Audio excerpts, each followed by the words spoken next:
In the last several units, we focused on alkyne reactions that involve adding groups across the carbon-carbon triple bond.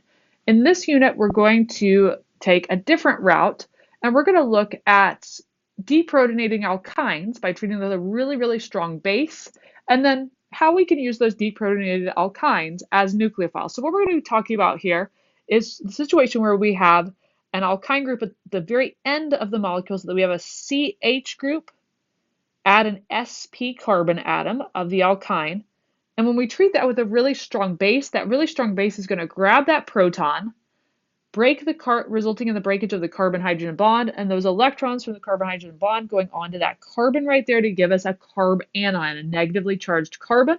And that negatively charged carbon is then going to be very, very useful acting as a nucleophile because it's going to have that lone pair of electrons and negative formal charge that makes it very effective as a nucleophile. So we're going to talk both in this segment about how we can form a deprotonated alkyne and how can we use that deprotonated alkyne to our benefit as a nucleophile for doing chemical reactions.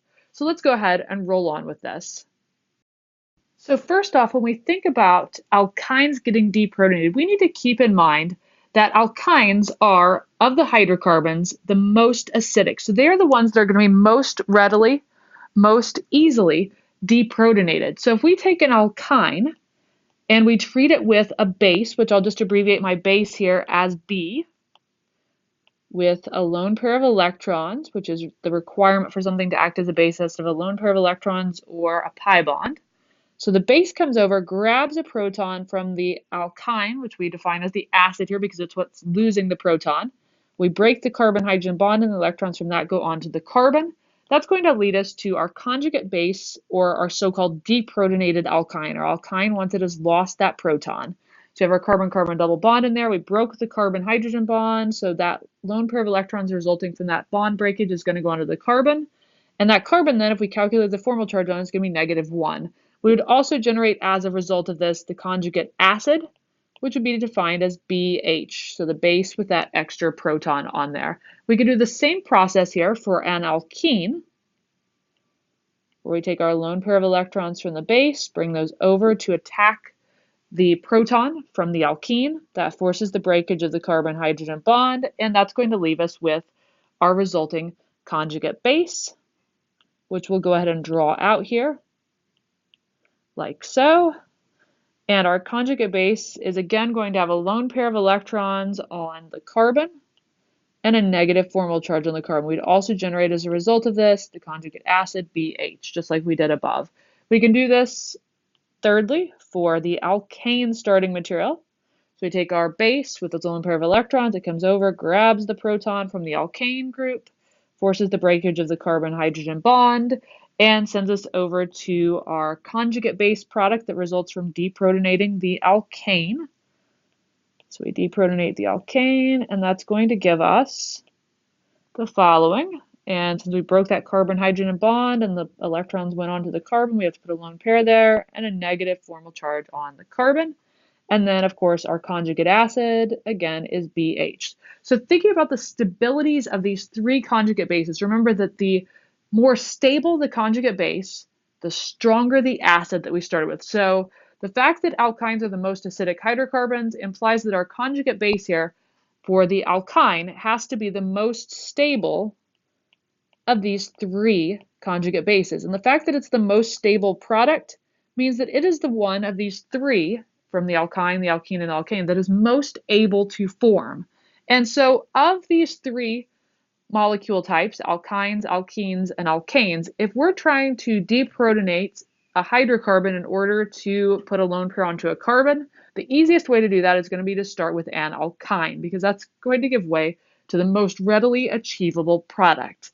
And the other way that we can look at this is we can think in terms of pKa's. And if we were to look at a typical pKa for an alkyne, a typical alkyne has a pKa of somewhere around 25. Typical alkene has a pKa of somewhere around 35 to 40, and a typical alkane has a pKa of somewhere in the mid-50s. And so remember, the lower the pKa, the stronger the acid. So this means that the alkyne, by far, is the most easily deprotonated of the three types of hydrocarbons. That the equilibrium for the acid-base reaction of alkyne is going to lie much further toward the side of the products than would be the case for an alkene or an alkane. And the reason for that is if you think back to our information on acids and bases, we talked about the higher the percent S character of our conjugate base atom, the more stable. And so here, our conjugate base carbon represents an sp carbon because there's only two regions of electron density around the lone pair and the three bonds there connecting to the other carbon.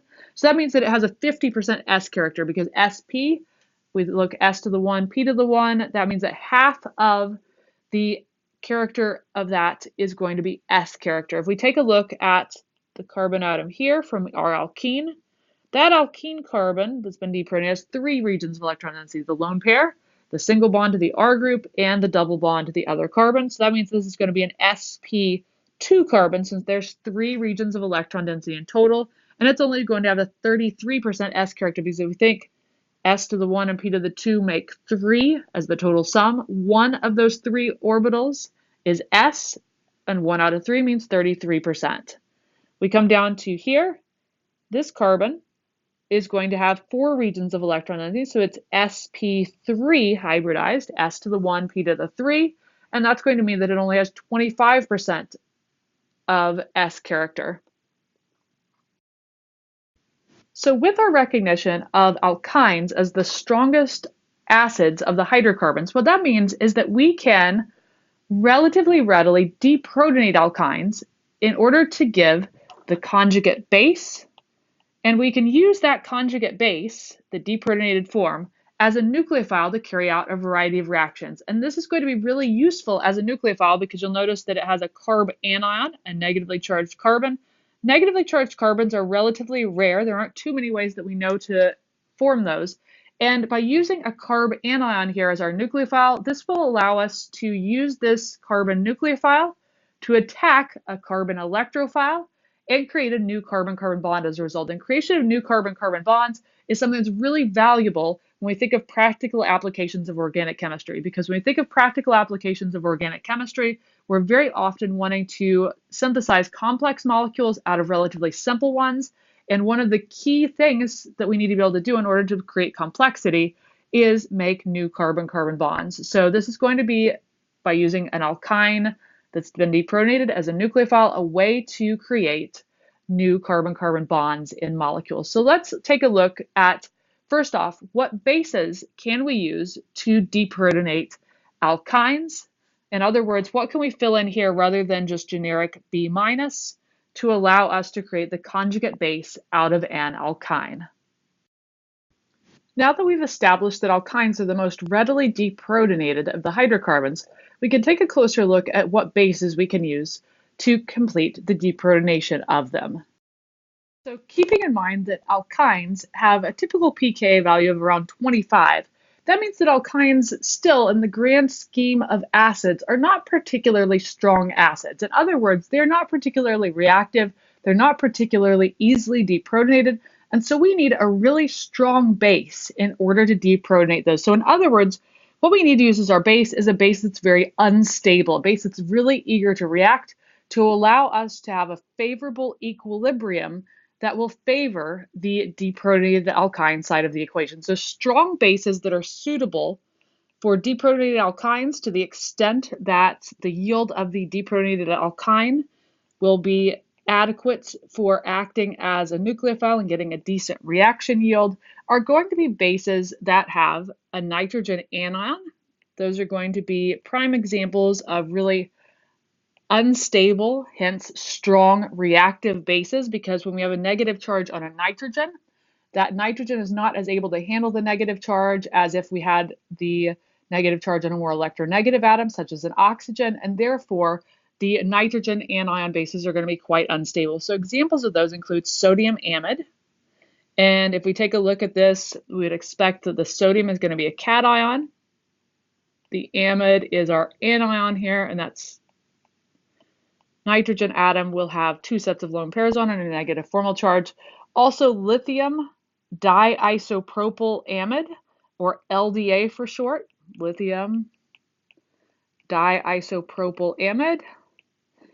And we can take this term, LDA, and piece that together into an actual structure. So lithium is going to be the counter ion here, the cation, which just acts as a spectator, much like the sodium cation does in the above scenario. And then diisopropyl amide, the amide indicates our nitrogen that has then diisopropyl, two isopropyl groups bonded to it, like so. Two sets of lone pair electrons, giving a negative formal charge on the nitrogen and making that nitrogen effective as the base.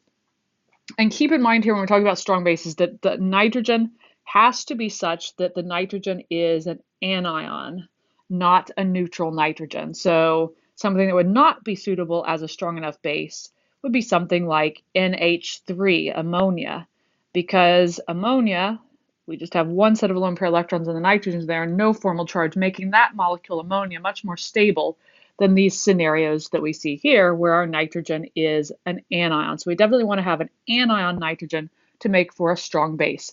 Another example of a strong base is going to be a situation where we have a hydride present. In other words, a hydrogen anion. So we have a hydrogen anion, we refer to that as a hydride. In other words, a hydrogen with two electrons associated with it. So a key example of a hydride-bearing species would be sodium hydride, which corresponds to, we can think of it as a sodium cation with a hydrogen anion, H minus. And it's going to be that H minus, our hydride anion, that acts as a base because the hydrogen there is not a very electronegative atom at all. And so it's going to be generally very, very unhappy to have that lone pair of electrons and formal charge associated with it, making it very, very reactive as a base, very eager to grab a proton from an alkyne acid. So let's take a look at what we can do with these strong bases reacting with alkynes to generate nucleophile products.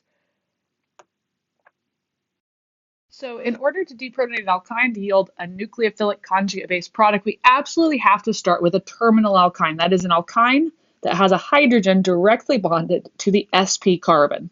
So here's an example of a terminal alkyne that we could use for this purpose. So the hydrogen that we're going to focus on specifically is this one. It has to be a hydrogen that's directly bonded to the sp carbon. That's the alkyne carbon atom there. It can't be the hydrogen over here because that's a hydrogen still on an sp3 carbon. So that's definitely not what we want. We have to have an alkyne proton available. We're going to react that with our base, which we can use any of those fine bases that we saw in the earlier scenario in our general information. So I'm going to use sodium amide NaNH2 for this example problem here. And we're going to write out the mechanism for this deprotonation reaction. So we recognize sodium amide as a strong base. You can pick that out as a strong base because when you're looking at the structure, you should be saying to yourself, okay, we'd expect an ionic bond between sodium and nitrogen. Our nitrogen is going to have the electrons in its possession. That's going to make that nitrogen have a negative formal charge, and nitrogens with negative formal charges are not going to be particularly stable. They are going to be strong bases that are eager to come over and grab a proton. So we use the electron pushing arrowhead to indicate that we're making a new bond between nitrogen and hydrogen. That's going to force the carbon-hydrogen bond to break, and the electrons from that carbon-hydrogen bond to go onto the carbon atom. And so once we do that, we'll end up at the terminal there with a carbon that has a lone pair of electrons. That's going to confer a negative formal charge on that carbon. And then continuing on with the rest of the chain here, hasn't changed at all. And then the other product of this reaction is going to be NH3, ammonia. And there will be one set of lone pair electrons on that ammonia, because we had a lone pair up here that we didn't do anything with, so that's going to stick around over on this side of the equation. We can also describe our reactants and product as conjugate acid, conjugate base, acid, and base.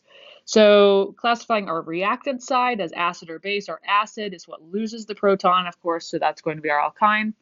Base is what's picking up a proton in the reaction, so that's our amide anion.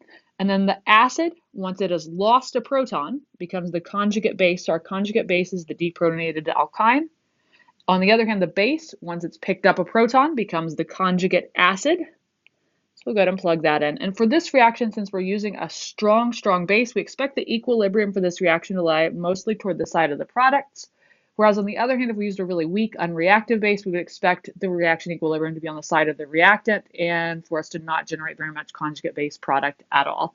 So we're generating a decent amount of conjugate base product here, and that conjugate base product we're interested in because of the fact that it's going to act as a carbon nucleophile, a carbon that has a lone pair of electrons that is able to attack electrophilic atoms. So let's go ahead and do that now using our conjugate base that we've just generated as a nucleophile.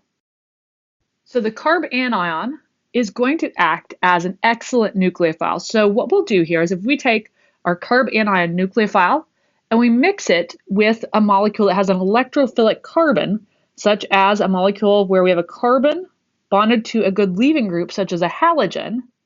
So we'll define this as our electrophile. Specifically, it's going to be that positively polarized carbon atom that's bonded to the leaving group there that's going to be our good electrophile. What's going to happen is that just like in our chapter on nucleophilic substitution reactions, the nucleophilic carbon is going to come over. It will do an attack on the electrophilic carbon as the leaving group leaves. So what I've just drawn here would be what we would describe as the SN2 reaction mechanism, where the leaving group is leaving at the same time the nucleophile is attacking. In this special scenario of an SN2 reaction, we're making a new carbon-carbon bond, which is going to be a really valuable thing in terms of quickly ramping up the complexity of the molecules that are here. So you have CH3, CH2, CH2 derived from our alkyl halide starting material, which was propyl bromide. And then we've made a new carbon-carbon bond, which I'm going to place in red here and show that explicitly. So that red bond is what we just generated by using our electron pushing arrow connecting the lone pair of electrons from our carbanion over to that electrophilic carbon atom in green.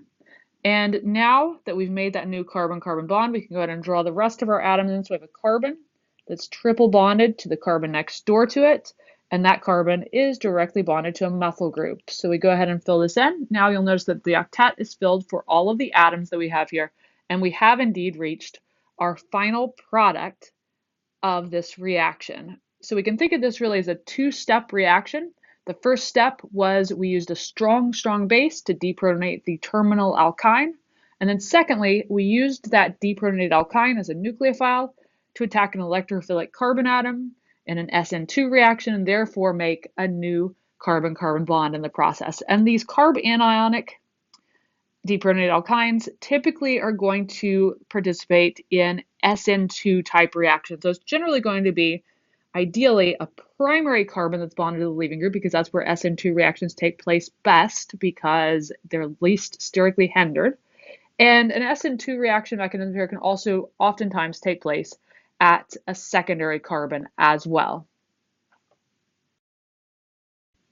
And as a reminder, if this reaction were occurring at a chiral center, we would expect there to be an inversion of configuration and going from the reactant electrophile to the product because of the fact that the nucleophile attacks the molecule from the backside, the side opposite where the leaving group is leaving. So we can illustrate this if we use some wedges and dashes and isotope labeled starting materials to illustrate. So in this example problem, we start with 1-pentyne, and then you'll see here that we are directed that we're first going to treat with lithium diisopropyl amide. That's what the number 1 indicates. After that reaction is fully completed, we're going to take the product of reaction 1 and treat it with the reactant shown in step 2 here. Remembering that deuterium is just isotope labeled hydrogen with an extra neutron. So that presence of the deuterium will allow us to monitor the stereochemistry of the reaction at the primary carbon there. Whereas otherwise, if we just had 2 hydrogen atoms there, it would not be possible to distinguish between the 2 hydrogens. And so therefore, we wouldn't know anything about the stereochemistry outcome of this. So let's walk through this. And I do encourage you to hit pause, make sure that you can do this on your own, and then go through the solution to make sure you're on the right track. Treating 1-pentyne with lithium diisopropyl amide to get toward our final product, we're first going to expect that lithium diisopropyl amide is going to deprotonate 1-pentyne.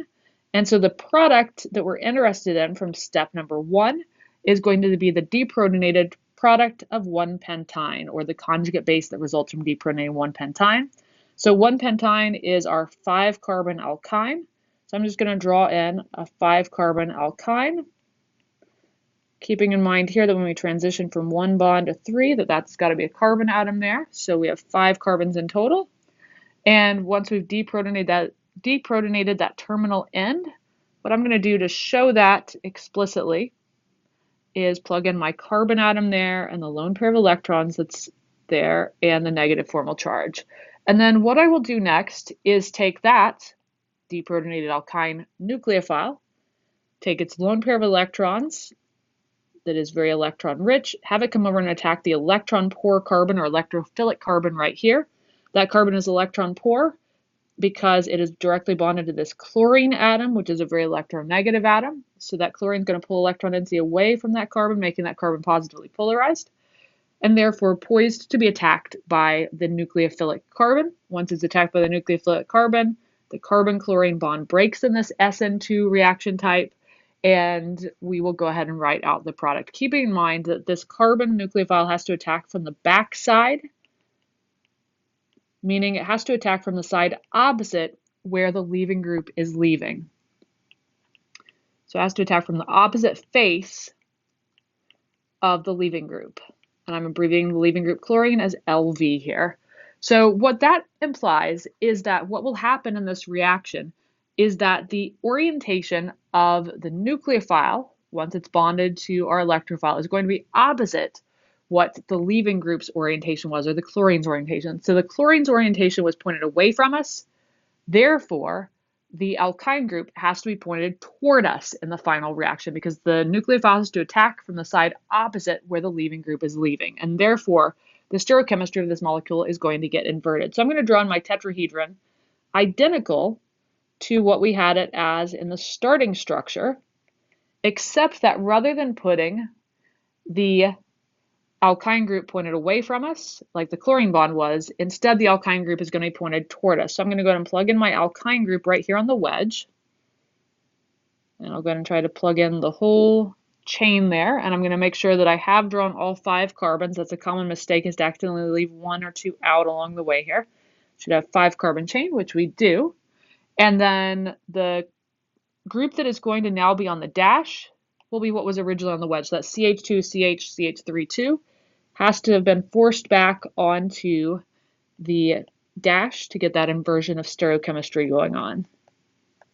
So we'll go ahead and do that. And then we'll leave the H and the deuterium in the same place. And if we were to assign the RS stereochemistry of our starting material relative to our product here, we should see that the stereochemistry has inverted at that chiral center, which I'm putting a pink dot on here and here. We would see that the stereochemistry had flipped and going from 1 to the reactant to product, from R to S or S to R. That's what we mean when we say the stereochemistry is being inverted due to the backside attack. So with this, hopefully what I've illustrated to you is that carbon nucleophiles are really, really useful for the creation of new carbon-carbon bonds. And one way to make a carbon nucleophile is by deprotonating a terminal alkyne. We will learn some other ways later on down the road to make carbanions to use as nucleophiles, but this is going to be the first way that we introduce that